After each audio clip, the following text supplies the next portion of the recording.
जादुई शंख की अनोखी कहानी। एक गांव में राजू अपनी पत्नी माधवी के साथ रहता था।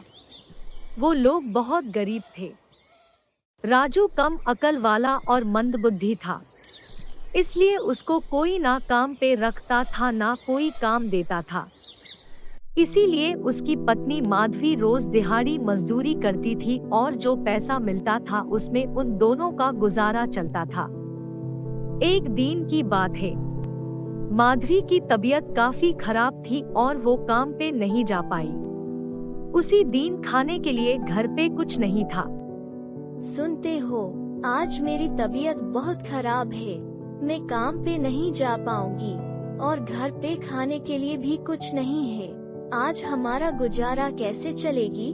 तुम कहीं पे जाके काम करो और खाने के लिए कुछ लेकर आओ।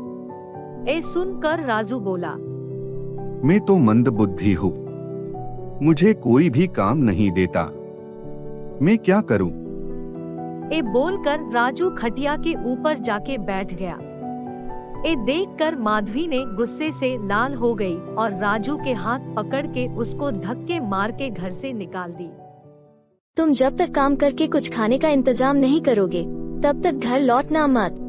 राजू दुखी और भारी मन से निकल गया और गुस्से के मारे सोचा, मैं तो कुछ काम का नहीं हूँ और माधवी मुझे घर से निकाल दी है, तो मैं जी के क्या करूँ?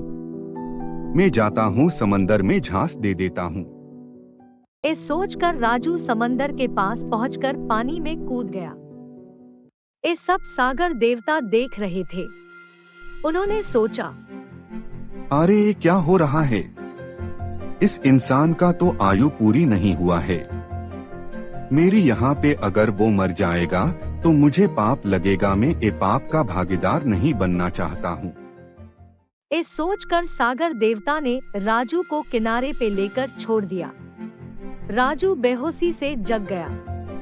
आंख माल के देखा कि स्वयं सागर देवता उसके सामने खड़े थे।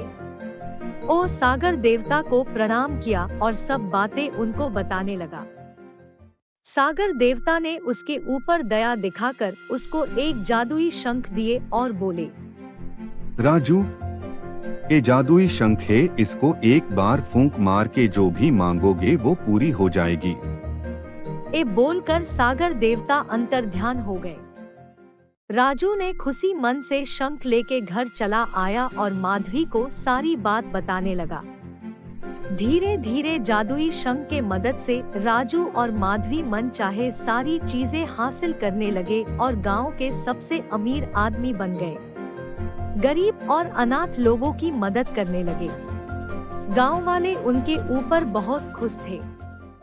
राजू का अचानक तरक्की की खबर चारों तरफ फैल गई और ये बात उस राज्य के राजा को पता चली। राजा बहुत लालची और घमंडी के साथ साथ निर्दयी था। लोग उसको पसंद नहीं करते थे। उसने राजू को दरबार में पेश करके सिपाहियों को राजू से जादुई शंख को छीन के लेने के लिए आदेश दिया। लाचार राजू रोते रोते फिर से समंदर के पास गया और सागर देवता को प्रार्थना की। सागर देवता राजू के पास आए और बोले, राजू, तुम्हारे साथ जो ना इंसाफी हुई है मुझे सब कुछ पता है। निर्दयी राजा को सबक सिखाने के लिए मुझसे एक दूसरी बड़ी शंख ले लो और राजा को बोलो, ये शंख पहले शंख से ज्यादा चमत्कारी है। ये शंख 10 गुना ज्यादा मन्नत पूरी करती है। राजा को ये बड़ी वाली शंख का लालच देकर छोटी वाली शंख उससे ले लेना और ये राज्य छोड़कर चले जाना। राजू बड़ा शंख लेकर राजा के पास आया और उनको बोला, हे सम्राट, आप ये बड़ा शंख ले लो। आप इससे जो कुछ भी मांगोगे ये आपको पहले वाली शंख से 10 गुना ज्यादा चीजें देगी। राजा ने राजू को उसके सामने उसकी बताई हुई बात सिद्ध करने के लिए आदेश दिया।